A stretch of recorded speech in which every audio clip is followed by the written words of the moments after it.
Hi everybody, Bruce Lurch back here once again for the Boston Herald with a big Saturday matchup in the Independent School League, where unbeaten St. Sebastian's paid a visit to once-beaten Lawrence Academy.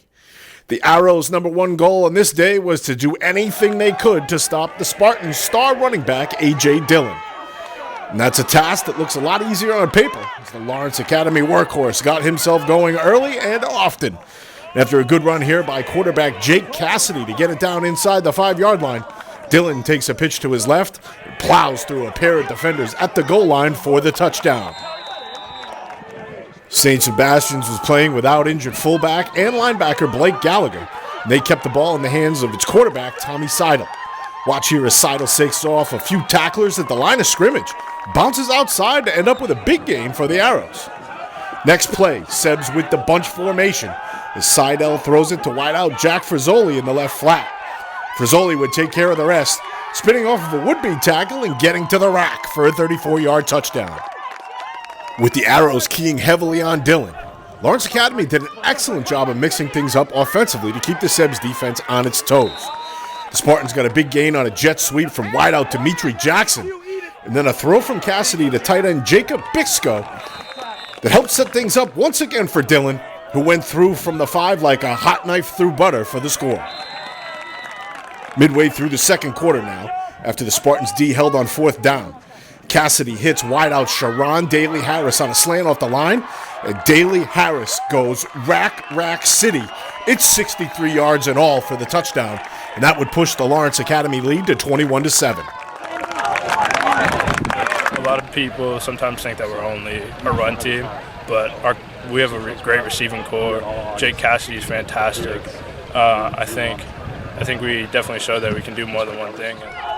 St. Sebastian's came right back with a nice drive of its own, marching 70 yards downfield in 15 plays. The final 14 of those yards coming right here. The Seidel rifles one to wideout Michael Calabro, who pushes his way through for the last couple of yards for the score. And that cut the Lawrence Academy lead to 21-14, a score that would hold right to halftime. Most of the Division I interest that Dillon gets comes as his running back, but the 6-foot, 230-pound junior came up with a big play on defense, sacking Seidel here and forcing the ball loose for a fumble that was recovered by teammate Doug Rodeo. That put the Spartans back on the move once again. Here comes Dimitri Jackson on the jet sweep. That's good for 26 yards down to the Arrows 3. No secret what was coming next. You guessed it. It's A.J. Dillon scooting in for his 3rd touchdown of the game. Seb set off on another march, but disaster struck. As Bisco sniffs out the screen pass, picks it off at the line, and gets a great return all the way down to the Arrows 20. Big game for the Spartans linebacker. He had a couple of sacks in this one as well. A few plays later, it's Cassidy with a bullet to Dailey-Harris. Makes a nice grab for what was a 16-yard touchdown. After the LA defense forced another 3-and-out, check out this electric punt return by Jackson as he picks up a bouncing ball at his own 25, little Texas two-step on the sideline to stay in bounds, and then off he goes.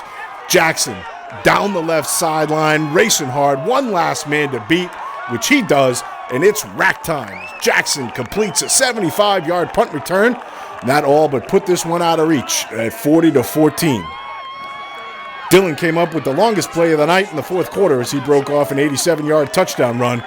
That would be the capper on a 184-yard, 4-touchdown day for the star junior, and the Spartans finished off a 47-30 rout of St. Sebastian's. Tough loss, that week, but you lose and you move on and you just try to keep getting better, and that's how it goes around here every year. Yeah. And you try to play your best football later and just keep building off of what you did, and hopefully we can build off of this win and keep it going. We came back in the second half of Milton Academy. It was a good half of football, and this was a total good game, so I'm proud of them.